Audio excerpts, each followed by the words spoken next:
오늘 하나님이 주시는 말씀은 시편 62편 1절에서 12절 말씀입니다. 우리 한 절씩 교독하도록 하겠습니다. 내 영혼이 잠잠히 하나님만을 기다림은 나의 구원이 그에게서만 나오기 때문이다. 하나님만이 나를 나서서 나의 구원 나의 요새이시니 나는 결코 흔들리지 않는다. 기울어가는 담과도 같고 무너지는 돌담과도 같은 사람을 너희가 죽이려고 다 함께 공격하니 너희가 언제까지 그리 하겠느냐.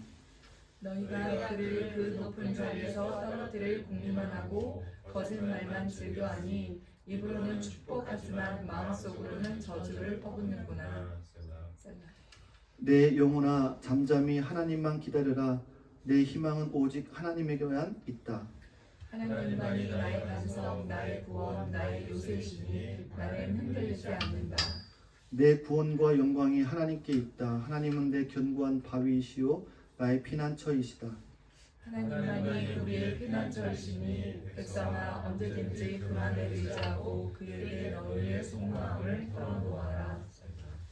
신분이 낮은 사람도 입김에 지나지 아니하고 신분이 높은 사람도 속임수에 지나지 아니하니 그들을 모두 다 저울에 올려놓아도 입김보다 가벼울 것이다. 억압하는 힘을 의지하지 말고 빼앗아서 무엇을 얻으려는 헛된 희망을 믿지 말며 재물이 늘어나더라도 거기에 마음을 두지 말아라. 하나님께서 한 가지를 말씀하셨을 때 난 두 가지를 배웠다.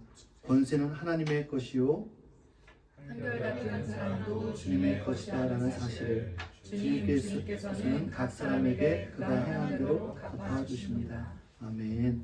하나님의 말씀입니다. 우리 시편 62편 말씀은요 좀 특별한 말씀입니다. 왜냐하면 이 밴쿠버 소모의 교회 이름이 바로 이 말씀을 근거로 해서 나왔기 때문에 그렇습니다. 그래서 5절 6절 말씀에 내 영혼아 잠잠히 하나님만 기다려라. 내 희망은 내 소망은 오직 하나님에게만 있다. 하나님만이 나의 반석, 나의 구원, 나의 요새시니 나는 흔들리지 않는다. 우리 밴쿠버 소마의 교회가 세워진 이유이고 또 목적입니다.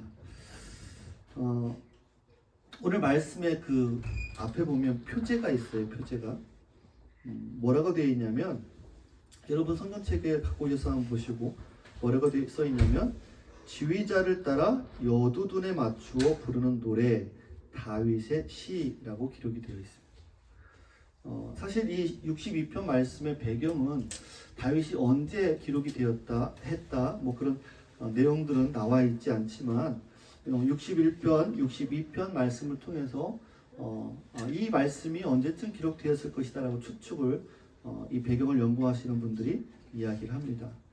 여기 보면 여두둔에 맞춰 부르는 노래라고 되어 있는데 이 여두둔은 사람 이름이에요. 사람 이름. 그래서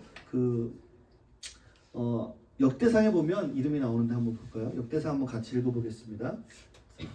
역대상 41절 시작. 그들과 해만과 여두둔과 선택되어 이름이 명부에 기록된 남은 사람들은 주님의 자비가 영원하심을 찬양하게 하였다. 그 다음에요.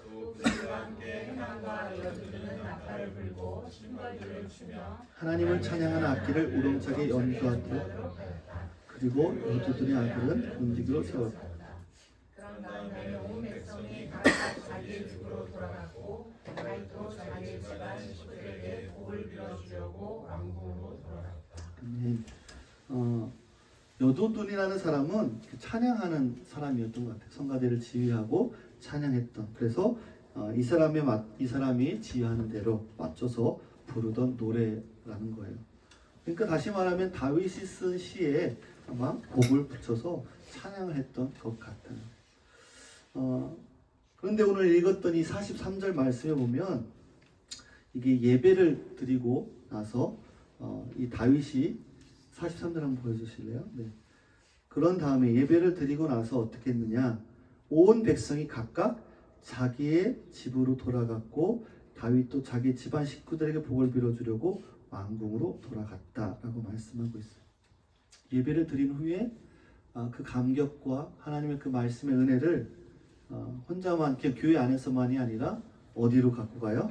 집으로 갖고 갔다라는 거예요. 그 하나님의 은혜가 오늘 이 시간 예배를 통해서 여러분의 은혜가 여러분의 가정에 또 일터에 또 이웃들에게 흘러갈 수 있는 은혜가 있을 수 있기를 간절히 축복합니다. 학자들에 의하면 이 62장의 배경은 이 다윗의 셋째 아들 압살롬에게 압살롬의 반역으로 인해서 어려움을 겪던 그런 시대 그때에 지었지 않았을까라고 이야기를 합니다. 여러분 얼마나 힘든 상황이었을까요? 사랑하는 아들 압살롬 세 번째 아들이었는데 그 아들이 이 아버지를 배반하고 이 왕위를 얻기 위해서 아버지를 죽이려고 했던 그런 사건이 있었습니다. 여러분 이 참 고통스러운 사람들에게 배신당하는 것도 괴롭지만 특히 가족에게 배신당한다라는 것은 상상할 수가 없는 일이겠죠. 그런 상황 가운데서 이 다윗은 하나님만 잠잠히 바라며 나의 구원이 오직 그에게서 난다라고 말씀을 하고 있습니다. 이런 상황이 얼마나 답답했을까요? 큰 두려움이 아마 있었을 것 같습니다. 그런데 다윗은 하나님만을 기다린다. 나의 구원이 그에게서만 나온다라고 고백을 하고 있습니다. 여러분 이 고백이 왜 놀라운 고백이냐면요. 우리 교회가요. 성도들이 바로 이 예수 그리스도 이 하나님만 여기 보면 이 한글 성경에는 나와 있지 않은데 히브리어 원어에 보면 이 앞에 등장하는 단어가 있어요. 어떤 단어냐면 오직이라는 단어. 오직. 이 아크라는 단어인데 이 한글 번역에는 나와 있지 않아요. 그런데 1절과 2절과 4절과 5절과 6절과 9절 6번 오직이라는 말이 등장을 합니다. 오직 하나님만. 오직 하나님만. 오직 하나님만. 다윗은요, 그의 시선이요, 어디로 향하고 있어요? 오직 하나님께만 향하고 있었다라는 것을 보게 됩니다. 우리 신앙생활에 또 우리 교회에 아주 중요한 것이 바로 이 부분입니다. 이 다윗의 고백입니다. 하나님 없는 교회가 있을 수 있을까요? 없을 수 있을까요? 있을 수 있어요. 또 성도들 간의 교제도 그렇고 하나님 없이 교제하면 그것은 완전한 교제가 되지 않는 거예요. 그래서 이 하나님이 가장 중심이 되는 교회, 사람이 중심이 아니라 하나님이 중심이 되는 교회, 또 우리 성도들의 교제 가운데도 하나님의 중심인 그런 교제가 이루어져야 된다라는 거예요. 자, 아까 예배 전에 누가 이렇게 뭐를 쓰고 이렇게 들어왔어요? 뭐를 쓰고 왔죠? 뭐를 쓰고 왔어요? 여름아? 펭귄을 쓰고 들어왔어요. 그랬더니 사람들이 다 어디를 봐요? 펭귄을 다 봤죠. 펭귄. 저게 누구야? 펭귄을 우리가 봤죠. 우리의 시선이요, 이렇게 순간순간 이렇게 바뀌어요. 우리가 이렇게 인생을 살면요, 어려운 일을 당하면 거기에 우리 시선이 가고요. 또 어떤 사람에게도 시선이 가고 이렇게 시선이 바뀐단 말이죠. 그런데 오늘 말씀을 통해서 우리가 원하는 것은 우리의 시선이 하나님께만 고정이 되었으면 좋겠다라는, 주님께만 고정이 되었으면 좋겠습니다. 61장에 보면 그 다윗의 심정을 어떻게 표현했냐면 땅 끝에 있는 그런 땅 끝에 처해 있는 그런 심경이다라고 표현을 하기도 합니다. 얼마나 비참한 그런 상황이었을까라는 것이죠.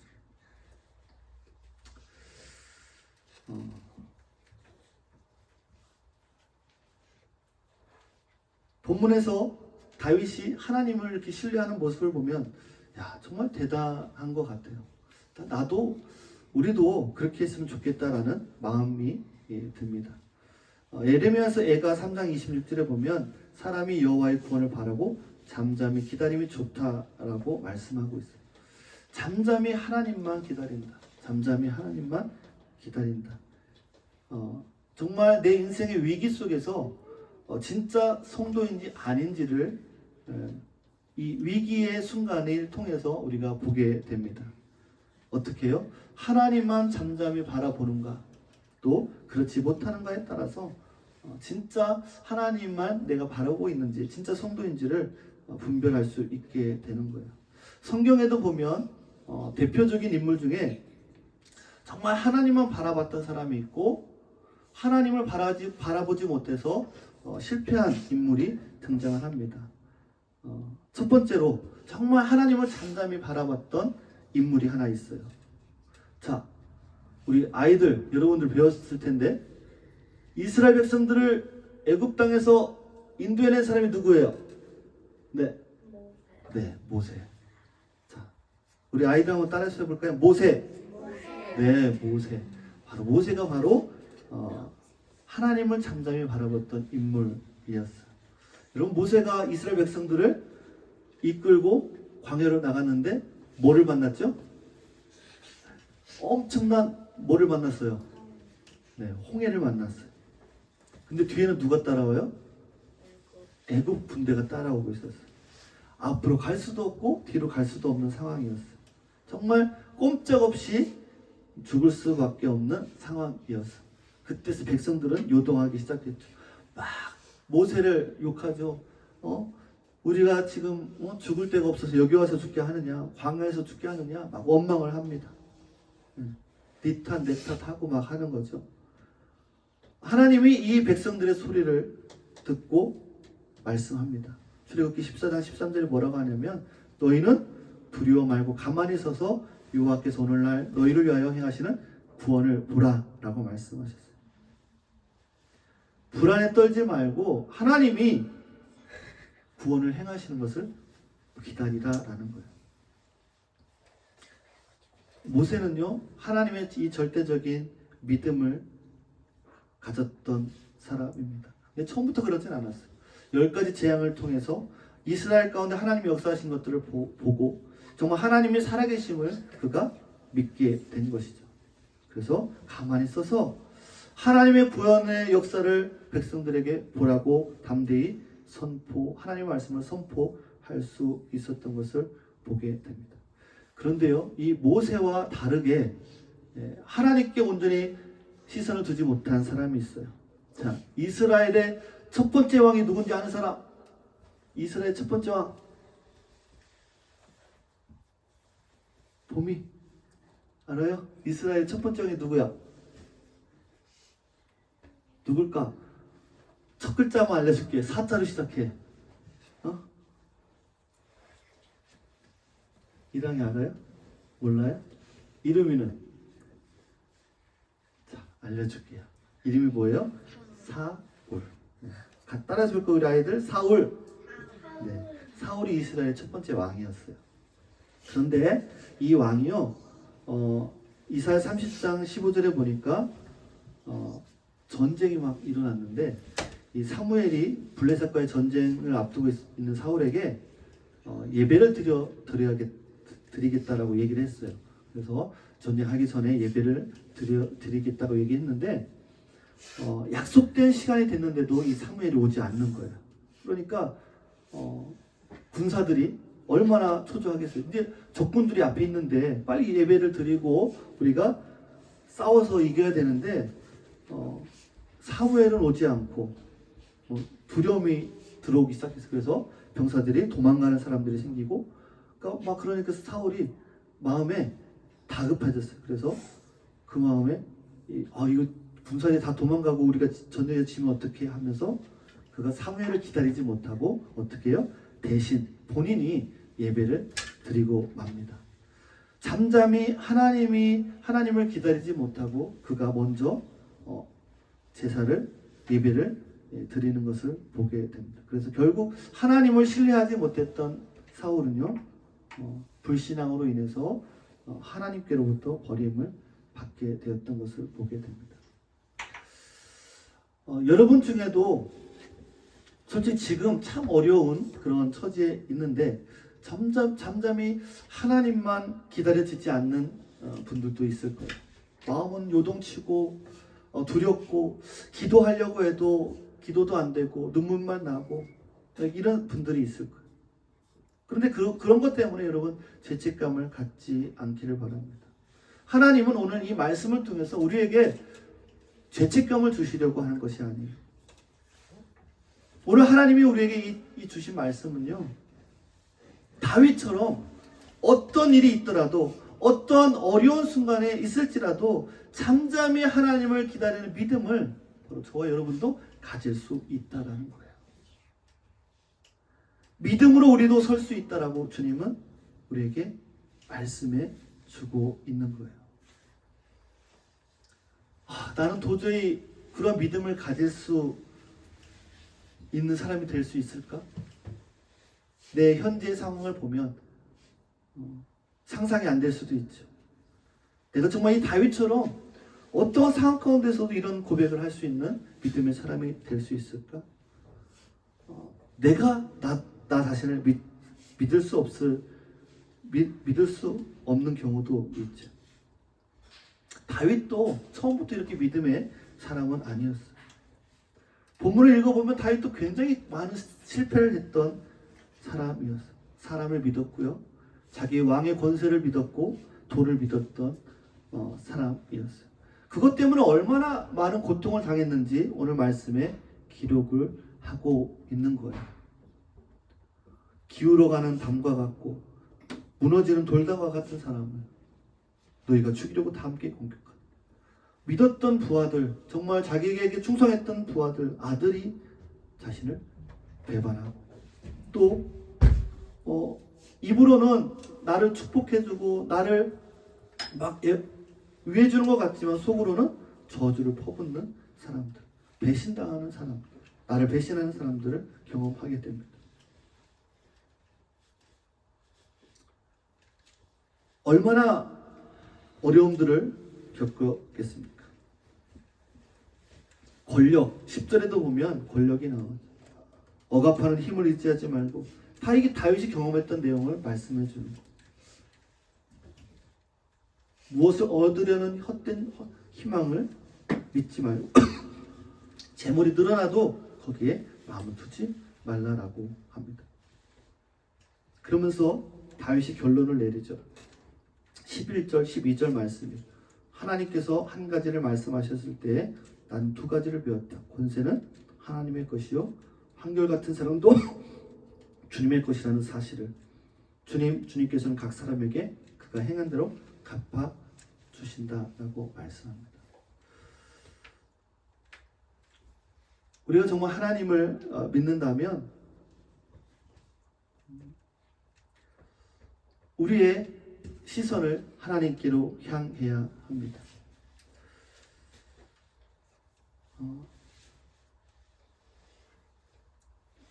이 62편 말씀에 6번이나 오직 하나님만이라는 단어가 나와요. 오직 하나님만 믿습니다. 오직 하나님만 믿습니다. 다윗의 시선이 오직 하나님께만 있음을 보게 됩니다. 오랜 시간 정말 마음에 동요가 있고 힘듦이 있고 어떻게 해야 될 줄 모르는 그런 상황 가운데 있을지라도 여러분, 주님은 여러분을 능히 건져내실 수 있는 분이십니다. 정말 잠잠히 하나님을 바라볼 수 있게 하실 수 있는 분은 하나님이시다라는 거예요. 하나님께서 잠잠히 다윗처럼 하나님을 기다릴 수 있는 믿음을 여러분에게 주십니다. 주님을 바라볼 때 성령께서 역사하심을 여러분 우리의 자신을 내어놓고 그분을 바라봤으면 좋겠습니다. 내가 지금 두려워하고 걱정하고 있는 것이 무엇입니까? 모든 상황을 하나님께 맡기고 정말 위기의 순간에도 잠잠히 하나님만 바라는 진정한 믿음을 내가 가지고 있는가? 하나님의 때를 기다리며 찬송하며 예배할 수 있는가?